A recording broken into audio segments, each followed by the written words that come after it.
আপনি বাংলাদেশের যত বিশ্ববিদ্যালয় আছে তরুণদের উপরে যদি একটা গবেষণা করেন, দেখবেন second third year final year পরে কেউ জানে না সে অনার্স শেষ করে কি করবে, ভীষণ ডিসঅ্যাপয়েন্টেড।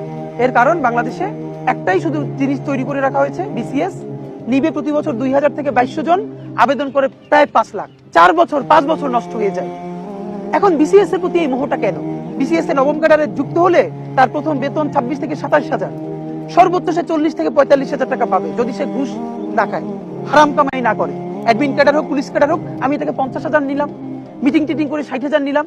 তো বাংলাদেশে তো এরকম প্রচুর ডিসেন্ট জব, প্রাইভেট জব আছে, তারা 1 লাখের উপরে এমনিতেই ভালো স্যালারি পায়। তাহলে এরপরও কেন বিসিএস এর জন্য 5 বছর ধ্বংস করছে? এরপরে ক্যাডার হতে না পেরে সে আত্মহত্যা করছে। কারণ গত 15 বছরের বাংলাদেশে যার পরিবারে একজন পুলিশ ক্যাডার আছে, সে সমস্ত বিপদ আপদ থেকে মুক্ত। তাকে কেউ গুম করবে না, খুন করবে না, ক্রস ফায়ার দিবে না। যদি কারো পরিবারে একজন অ্যাডমিন ক্যাডার থাকে, ট্যাক্স ক্যাডার থাকে, তাহলে তার সাথে এই ব্যাপারগুলো ঘটবে না। একটা জিডি যদি আপনি থানায় করতে চান, আপনার কোনো ক্যাডারে আত্মীয় স্বজন না থাকলে আপনি একটা জিডি পর্যন্ত করতে পারবেন না।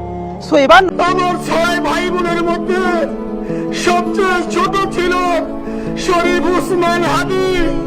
আজকের তার লাশ আমার কাঁধে বহন করতে হচ্ছে।